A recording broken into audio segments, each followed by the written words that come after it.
बड़ा सवाल है। ये सवाल आपके सामने भी रखता हूं और इसका जवाब जानने की कोशिश करेंगे। कुछ चीजें चौंकाने वाली हैं। सवाल यह है, क्या ज्योतिरादित्य सिंधिया की राह चलेंगे सचिन पायलट? कांग्रेस समर्थक कभी नहीं चाहेंगे, कांग्रेस के लिए बड़ा झटका होगा। लेकिन पायलट समर्थक अब कितना संयम साध पाएंगे कहना बड़ा मुश्किल है। लेकिन यह सवाल क्यों खड़ा हुआ कि क्या ज्योतिरादित्य सिंधिया की राह चलेंगे सचिन पायलट, ये आपको बताएंगे।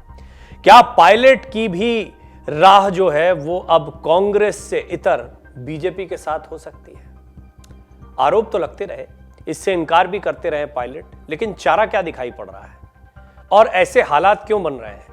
ऐसा क्या हुआ है जिसके बाद यह कहना गलत नहीं होगा कि सिंधिया जैसी ही राह पायलट की दिखाई पड़ रही है? दो लोगों में से किसी एक को चुनना है, अशोक गहलोत, सचिन पायलट। इच्छा तो है सचिन पायलट को चुनने की, नया चेहरा है, नया नेतृत्व है, युवा है, लेकिन परेशानी यह है कि जिसके पास ताकत है, समझ है, विधायकों पे पकड़ है, जमीनी राजनीति को जानता है और साथ ही साथ कई बार आला कमान को भी घुटनों पर ले आया, उनकी बात को नहीं माना और अपनी बात को मनवा लिया। हाल में भी हुआ है, पहले भी हुआ है। अशोक गहलोत की ताकत इतनी है कि सचिन पायलट की नाराजगी तो शायद कांग्रेस झेल जाए राजस्थान में, लेकिन क्या अशोक गहलोत की नाराजगी बहुत भारी पड़ जाएगी, उसको नहीं झेल पाएंगे? यह भी एक बड़ा सवाल है। बहरहाल इन सारे सवालों का जवाब इस रिपोर्ट में जानने की कोशिश करते हैं।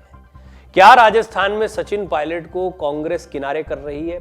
एक और सवाल। दरअसल अशोक गहलोत के चेहरे पर 2013 में कांग्रेस बुरी तरह से हार गई थी। पार्टी के 21 विधायक ही जीतकर विधानसभा पहुंचे थे। इसके बाद गांधी परिवार ने कांग्रेस को मजबूत करने के लिए 35 साल के युवा सचिन पायलट को राजस्थान में लॉन्च कर दिया। कांग्रेस ने पायलट को 5 साल तक फ्री हैंड दिया। पायलट बीजेपी की वसुंधरा सरकार के खिलाफ मोर्चा खोले रखे। पायलट के नेतृत्व में कांग्रेस सत्ता तक पहुंच भी गई, लेकिन जब मुख्यमंत्री बनाने की बारी आई तब हाईकमान ने पायलट को किनारे कर दिया। इसका नतीजा यह हुआ कि 2019 के लोकसभा चुनाव में कांग्रेस राज्य की सभी 25 सीटें हार गई, लेकिन विवाद नहीं थमा। एक बात और जान लीजिए, सचिन पायलट को कांग्रेस ने किनारे कर दिया के बजाय यह कहना बेहतर होगा कि अशोक गहलोत की ताकत इतनी चली कि उन्होंने कांग्रेस को ही किनारे कर दिया और साथ ही साथ में सचिन पायलट को भी या आला कमान को किनारे कर दिया। समर्थक विधायक ज्यादा हैं, अगर मुख्यमंत्री नहीं बनाया गया, उनके हिसाब से चीजें नहीं चली तो कांग्रेस की सत्ता गड़बड़ा सकती है। सचिन पायलट से ज्यादा नुकसान अशोक गहलोत पहुंचा सकते हैं, यह एहसास कराया गया है। राजस्थान की सियासत में कांग्रेस को यह एहसास अशोक गहलोत ने करवाया है। पायलट के समर्थक विधायक अब सचिन को सीएम बनाने की मांग लगातार कर रहे हैं। हमारा सीएम कैसा हो, सचिन पायलट, ये सारे नारे लग रहे हैं, लेकिन इन नारों के बीच में हकीकत यह है कि सचिन पायलट अभी वो ताकत नहीं दिखा पा रहे हैं जो अशोक गहलोत दिखाते हैं। कहा यह भी जाता है कि सचिन पायलट की बदौलत ही कांग्रेस राजस्थान में अपनी सरकार बना पाई है, लेकिन अगर ऐसा है तो विधायकों पर पकड़ क्यों नहीं चलती है? ऐसा है तो अशोक गहलोत आला कमान के चाहने के बावजूद कुर्सी से क्यों नहीं हट पाते हैं?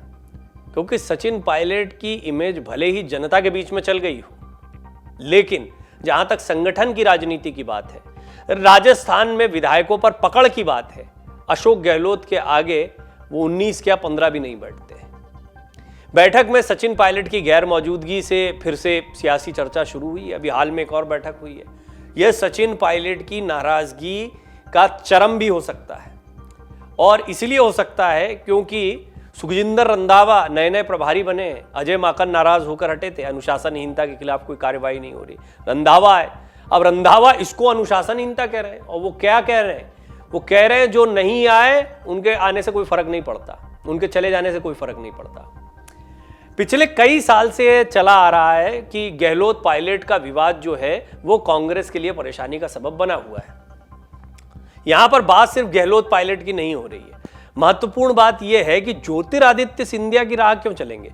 ज्योतिरादित्य सिंधिया को अभी कई लोग गद्दार कह देते हैं, बिका हुआ, राहुल गांधी कड़े शब्दों का इस्तेमाल कर रहे हैं। इतना आसान नहीं था ज्योतिरादित्य सिंधिया के लिए कांग्रेस को छोड़ना। ज्योतिरादित्य सिंधिया की बहुत पुरानी राजनीति रही कांग्रेस की, कांग्रेस के साथ मजबूती से रहे, और पिछली बार मध्य प्रदेश में अगर कांग्रेस को बहुमत मिलता दिखाई दिया तो उसमें ज्योतिरादित्य सिंधिया को श्रेय जाता है। हाँ, अंदरूनी राजनीति थी जबरदस्त वाली, वहां भी जो खाटी पुराने राजनेता हैं उनके आगे ये युवा हार गया। कौन? दिग्विजय सिंह, कमलनाथ। इन दोनों का गुट था, ये दोनों तो साथ हो गए, लेकिन ज्योतिरादित्य उनके साथ जेल नहीं कर रहे थे। वो राहुल गांधी के साथ तो जेल कर जाते हैं, लेकिन राहुल गांधी तो यात्रा निकाल रहे हैं, चेहरा हैं। राहुल गांधी रणनीति में या फैसले लेने में उतने ज्यादा एक्टिव नहीं दिखाई पड़ते हैं, उनको भी कई फैसले मानना पड़ते हैं। गुलाम नबी आज़ाद की चिट्ठी में भी बहुत सी अंदर की बातें लिखी गई थी। अब गुलाम नबी आज़ाद जो है वो जो कह रहे थे वो सिर्फ अपनी नाराजगी जताने की वजह से कह रहे थे या सचमुच में वो इन चीज़ों से नाराज थे, जो भी हो, लेकिन ज्योतिरादित्य सिंधिया की नाराजगी को समझने के लिए ये एक बढ़िया तरीका है। इसकी बहुत बड़ी वजह यह है कि ज्योतिरादित्य सिंधिया ने बगावत जब की थी तो कांग्रेस की सरकार गिर गई थी, उससे बहुत बड़ा फर्क पड़ा था। गुलाम नबी आज़ाद के जाने से कोई फर्क नहीं पड़ा, वहां पर ताकत थी उनके पास, और यही ताकत सचिन पायलट के पास बहुत हद तक है। उतनी नहीं दिखाई पड़ती, लेकिन फिर भी अगर देखा जाए कि बीजेपी आने वाले दिनों में अपनी उठापटक को शांत करने के लिए, हालांकि बीजेपी की उठापटक को बढ़ाएगा ही, ऐसा नहीं कि सचिन पायलट जाएं और वहां पे कोई चेहरा बन जाएंगे। सचिन पायलट की अगर अपनी राजनीतिक संभावनाओं की बात की जाए तो फिलहाल चुनाव के नज़दीक आते ही उनके चेहरे को बीजेपी, उनका मुख्यमंत्री बनना 8 महीने का 9 महीने का ये कोई बहुत मायने नहीं रखता है, चेहरा किसका बनेंगे ये बहुत मायने रखता है। अब बड़ा सवाल ये इसलिए खड़ा हो रहा है कि सचिन पायलट को जिस तरह से ब्लॉक प्रमुखों की नियुक्ति के दौरान भी किनारे किया गया है, उससे ये इशारा मिल गया है कि टिकटों के बंटवारे में जो उम्मीद लगाई जा रही है कि सचिन पायलट के समर्थकों को ज़्यादा टिकट मिल जाएंगे और आने वाले चुनाव में अगर कांग्रेस की ताकत कुछ बढ़ती, पहले तो कांग्रेस जीते रिपीट करे, ये बहुत बड़ी चुनौती, और अगर ऐसा होता है तो उसमें किसके समर्थक विधायक ज़्यादा होंगे, क्योंकि अगर अशोक गहलोत वाली स्थिति रही तो फिर यही स्थिति रहेगी। अनुशासनहीनता के नोटिस भेजते रहिए, इनकी पैरेलल बैठक चल रही है। आला कमान कुछ चाहते हैं, जो चाहते हैं अशोक गहलोत जो चाहते हैं, उनके समर्थक जो चाहते हैं वो हो जाता है राजस्थान में। क्या करेंगे सचिन पायलट? कांग्रेस ने 2018 के, अब ये ज्योतिरादित्य सिंधिया की कहानी से समझ लीजिए, 2018 के विधानसभा चुनाव से पहले कांग्रेस ने ज्योतिरादित्य सिंधिया को कैंपेन कमेटी का चेयरमैन बनाया था, और इसका मतलब होता था, इसका यह था कि चेहरा उनका सामने है, जबकि कमलनाथ को पीसीसी चीफ की कमान दी गई थी। चुनाव के बाद सत्ता की कमान कमलनाथ को मिल गई, जबकि बाद में चलकर सिंधिया और उनके समर्थक विधायकों की अपनी ही पार्टी और सरकार में उपेक्षा होने लगी। इसका नतीजा ये रहा कि 2019 के लोकसभा चुनाव में कांग्रेस को मध्य प्रदेश में बुरी तरह हार का सामना करना पड़ा। बाद में मजबूर होकर सिंधिया ने समर्थक विधायकों के साथ कांग्रेस छोड़कर बीजेपी ज्वाइन कर ली। इसका नतीजा ये हुआ कि मध्य प्रदेश में कमलनाथ की सरकार गिर गई। लोकसभा चुनाव में भी बहुत बुरा प्रदर्शन रहा, दोनों बड़े झटके थे। मैं 1.25 साल बाद ही मध्य प्रदेश में बीजेपी की वापसी हो गई। ऑपरेशन लोटस ये खूब कहा गया, वहां पर कर्नाटक मध्य प्रदेश इन दोनों को कहा जाता है। कांग्रेस छोड़ बीजेपी के साथ आए सिंधिया समर्थक मंत्री ने अब यह कहा, एक ताजा बयान है कि वो हमारे साथ भी गद्दारी कर सकता है। ये बयान, हालांकि इस बयान के मायने समझना चाहिए, इसको बहुत वायरल किया जा रहा है, बहुत कमेंट लिखे जा रहे हैं, लेकिन जरा इससे ये हुआ कि गद्दारी वाली जो बातें हो रही थी वो एक बार फिर सामने आई। मध्य प्रदेश में जैसे जैसे विधानसभा चुनाव का समय नजदीक आता जा रहा है, वैसे वैसे आरोप प्रत्यारोप के दौर भी शुरू हो गए। कभी नेता विपक्ष पार्टी के नेताओं पर आरोप लगाते हैं, तो कभी अपनी ही पार्टी के नेताओं को भी वो नहीं छोड़ते हैं। ऐसा ही एक वीडियो इन दिनों सिंधिया समर्थक मंत्री महेंद्र सिंह सिसोदिया का वायरल हुआ। सिसोदिया के अनुसार उनकी ही पार्टी में 1-2 नेता उनके खिलाफ माहौल बनाने में लगे हुए हैं, जिसकी भनक सिसोदिया को लगते ही उन्होंने अपनी ही पार्टी के नेताओं को नसीहत दे डाली। मंत्री महेंद्र सिंह सिसोदिया ने कहा कि उन्होंने अपनी ही पार्टी के नेताओं को धिक्कारा और कहा कि कार्यकर्ताओं के बीच में आकर ये बात कहना ज्यादा बेहतर है, जो पार्टी के पदों पर बैठे हैं वो पार्टी के वफादार नहीं है, ऐसे लोगों की बातों में नहीं आना। वो पार्टी के साथ गद्दारी कर सकते हैं तो हमारे साथ भी गद्दारी कर सकते हैं, वो पार्टी के साथ गद्दारी कर सकते हैं तो हमारे साथ भी गद्दारी कर सकते हैं। उन्होंने कहा, मैं पिछला चुनाव 53,000 वोटों से जीता था, अब 60,000 मतों से जीत हासिल करूंगा। इसके मायने क्या है वो एक अलग बात है, लेकिन ये गद्दारी वाली बात जो है वो फिर से सामने आ गई। गद्दारी है कि खुददारी है, आप अपनी राय जरूर रखें। एक नेता है जिससे वादे किए जाते हैं, सचिन पायलट है। सचिन पायलट क्या करें, पहले तो ये भी आप जरा बताइएगा। आपकी एनालिसिस बहुत महत्वपूर्ण होती है। बड़े सधे हुए कमेंट्स कई आते हैं जिनको मैं हमेशा अपनी रिपोर्ट्स में शामिल करने की कोशिश करता हूं। आप अपनी बात जरूर रखें। आपको क्या लगता है, सचिन पायलट की खुददारी अभी तक देखने को मिली है? अगर वो कोई निर्णय लेंगे तो गद्दारी कहलाएगी। ज्योतिरादित्य सिंधिया के बारे में भी यही कहा जाता है, लेकिन आप देखिए कि बीजेपी ने केंद्रीय मंत्री भी बनाया, उनके साथ आए समर्थकों को मंत्री भी बनाया मध्य प्रदेश में। हालांकि पार्टी तो उन्हें गद्दारी कहेगी कांग्रेस, क्योंकि कांग्रेस के साथ उनका पुराना नाता रहा था। लेकिन जब तक नाता था तब तक वो चेहरा थे, प्रचार कमान उनके हाथ में थी, मध्य प्रदेश में उनके चेहरे पे चुनाव लड़ा।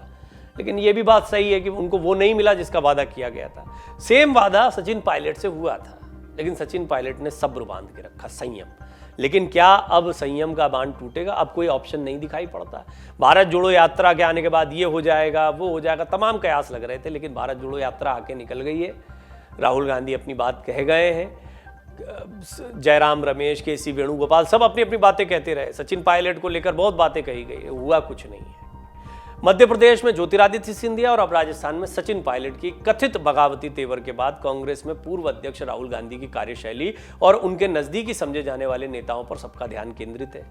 कह तो रहे, बयान तो दिए जा रहे हैं, लेकिन इन बयानों के मायने क्या हैं? अब क्या युवा नेताओं को भी नहीं पच रही है कांग्रेस की राजनीति? कौन कौन सी युवा नेता है? जितिन प्रसाद, उत्तर प्रदेश के बड़े ब्राह्मण चेहरा कहे जाने वाले जितिन प्रसाद यूपीए सरकार में मंत्री रह चुके हैं।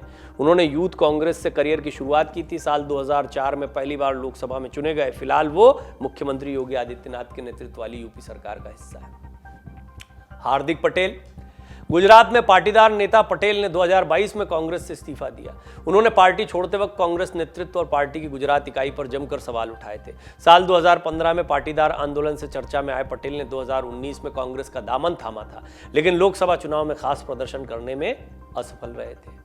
सुष्मिता देव, कांग्रेस महिला मोर्चा की राष्ट्रीय अध्यक्ष रह चुकी सुष्मिता देव ने 2021 में पार्टी की सदस्यता छोड़ दी। खास बात यह है कि उन्हें गांधी परिवार का करीबी माना जाता था। असम कांग्रेस के बड़े नेताओं में शुमार देव ने अगस्त 2021 में पश्चिम बंगाल की मुख्यमंत्री ममता बनर्जी की पार्टी तृणमूल कांग्रेस का दामन थाम लिया था। 2019 लोकसभा चुनाव में सिलचर से उन्हें हार का सामना भी करना पड़ा।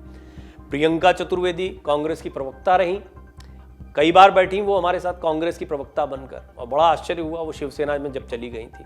राहुल गांधी की करीबी नेताओं में गिनी जाती थी। 2019 के लोकसभा चुनाव से ठीक पहले प्रियंका चतुर्वेदी ने कांग्रेस को अलविदा कह दिया, शिवसेना का दामन थाम लिया। शिवसेना ने राज्यसभा सदस्य उन्हें बना दिया। ऐसे ही हरियाणा से आने वाले अशोक तंवर भी राहुल के करीबी नेताओं में माने जाते थे। भूपेंद्र सिंह हुड्डा के साथ छिड़ी सियासी वर्चस्व की जंग में उन्होंने पार्टी को अलविदा कह दिया। जो आधे अधूरे से दिखते हैं, मतलब है भी साथ में और खूब जम के साथ में। भारत जोड़ो यात्रा में सचिन पायलट कब नहीं दिखाई दिए?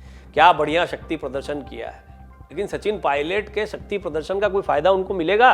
राजस्थान के सचिन पायलट और महाराष्ट्र में मिलिंद देवड़ा के सुर बदले हुए नजर आ रहे हैं। एक और जहां पूर्व केंद्रीय मंत्री राजेश पायलट के बेटे सचिन जुलाई 2020 में पार्टी के खिलाफ बगावत कर चुके हैं, वहीं देवड़ा भी भारतीय जनता पार्टी के कई फैसलों की तारीफ कर चुके हैं। वरुण गांधी के ऊपर भी हमने आपको कई चीजें दिखाई हैं, लेकिन ये उलट है कि जैसे कांग्रेस की तरफ से बहुत से चेहरे आए हैं इधर, क्या बीजेपी को भी झटका लग सकता है? लेकिन बीजेपी कहीं ना कहीं साध लेती है। ये देखा गया है कि पार्टी का मैनेजमेंट बड़े बड़े नेताओं के लिहाज से बीजेपी ने बहुत ज्यादा रिएक्ट नहीं किया, लेकिन असंतोष को कहीं ना कहीं साधने की कोशिश की गई है। अभी कांग्रेस में देखा जाए तो देने के लिए बहुत कुछ होता नहीं है, पर जहां पर देने को है, जैसे उदाहरण के लिए राजस्थान है, राजस्थान में अभी पॉलिटिक्स जो है वो दो धड़ों पर है, किसको क्या दिया जा सकता, जहां सत्ता होगी वहीं तो मिलेगा। ऐसे ही अभी फिर सुक्खू और प्रतिभा सिंह ये गुट सामने आमने आए और इनको लेकर भी चर्चा हुई कि कांग्रेस इनको साधने की कोशिश कर रही है। लेकिन ये अंदरूनी फूट जो है ये कांग्रेस के लिए बहुत बड़ी परेशानी का सबब बन सकती है। गुजरात में क्या हुआ? पाटीदार आंदोलन की वजह से जो कांग्रेस का गुजरात का पिछला 2017 का प्रदर्शन था वो अच्छा रहा था, ये कहा जाता है। लेकिन अब जब हार्दिक पटेल साथ में आ गए इधर बीजेपी के, तो पूरा मामला ही पलट गया। और क्या इसका भी एक बहुत बड़ा इंपैक्ट पड़ा है, ये भी एक एनालिसिस का विषय है। बहरहाल बात राजस्थान की हो रही है, सिंधिया की हो रही है। तो अगर राजस्थान चुनाव से पहले सचिन पायलट कांग्रेस को छोड़कर बीजेपी में जाते हैं तो आगामी चुनाव और 2024 के लोकसभा चुनाव में कांग्रेस को तगड़ा झटका लग सकता है। यह झटका ज्योतिरादित्य सिंधिया ने पहले भी दिया है। ज्योतिरादित्य सिंधिया के झटके से कांग्रेस ने कितना सबक लिया है वो देखने वाली बात है। सचिन पायलट भी कब तक वादों के सहारे चलेंगे? सचिन पायलट लगातार हमेशा वादों पर खरे उतरते आए, या अपनी तरफ से अगर उन्होंने कोई कमिटमेंट किए हैं, पार्टी के प्रति निष्ठा दिखाई है, बयानों के प्रति संयम दिखाया है, तो भी उनको क्या मिल रहा है? कुल मिलाकर अभी आप देख रहे होंगे आचार्य प्रमोद कृष्णम तो एक समर्थक हैं। ये सारी बातें जो कह रहे हैं वो आचार्य प्रमोद कृष्णम लगातार कई मंचों पर कह रहे हैं। वो चाहते हैं कि अशोक गहलोत हटें, सचिन पायलट आए, और ऐसा अकेले वो नहीं चाहते, ऐसा बहुत सारे लोग चाहते हैं। ऐसा लगता है कि कांग्रेस आलाकमान भी यही चाहते हैं, लेकिन वश नहीं चलता है। मगर अगर अशोक गहलोत की ताकत इतनी ज्यादा है तो क्या आने वाले दिनों में भी सचिन पायलट को कुछ मिल पाएगा? नहीं मिल पाएगा तो वो कब तक का इंतजार करेंगे, किस बात का इंतजार करेंगे? अगर आला कमान की चल ही नहीं रही है, या आला कमान भी अशोक गहलोत के दबाव में आते हैं, तब फिर सचिन पायलट क्या करेंगे? सचिन पायलट के पास क्या ऑप्शन है?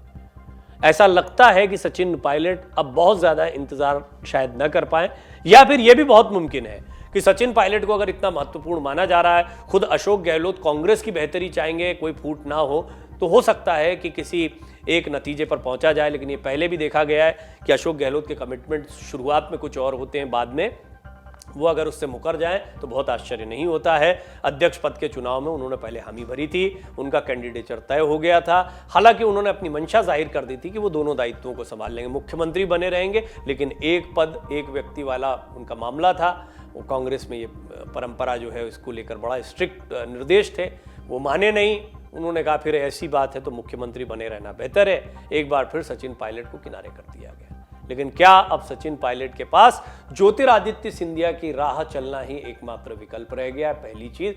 और यदि नहीं तो क्या बहुत जल्दी राजस्थान में कोई बड़ा निर्णय होगा अशोक गहलोत के बजाय? क्या कांग्रेस सचिन पायलट पर दांव खेलेगी? और तीसरी महत्वपूर्ण बात, क्या सचिन पायलट की नाराजगी से कांग्रेस को उतना फर्क नहीं पड़ता? फर्क पड़ता है लेकिन उतना फर्क नहीं पड़ता जितना अशोक गहलोत की नाराजगी से पड़ता है। लिहाजा फिलहाल सचिन पायलट को नजरअंदाज ही किया जाएगा। सवाल मैं आपके सामने भी रखता हूं, आप अपना जवाब जरूर दें। डाउनलोड करें अमर उजाला ऐप और पाएं खबरें लगातार। अगर आप ये वीडियो YouTube पर देख रहे हैं तो हमारे चैनल को सब्सक्राइब करें और बेल आइकन को दबाना ना भूलें। अगर आप Facebook पर ये वीडियो देख रहे हैं तो हमारे पेज को लाइक करें।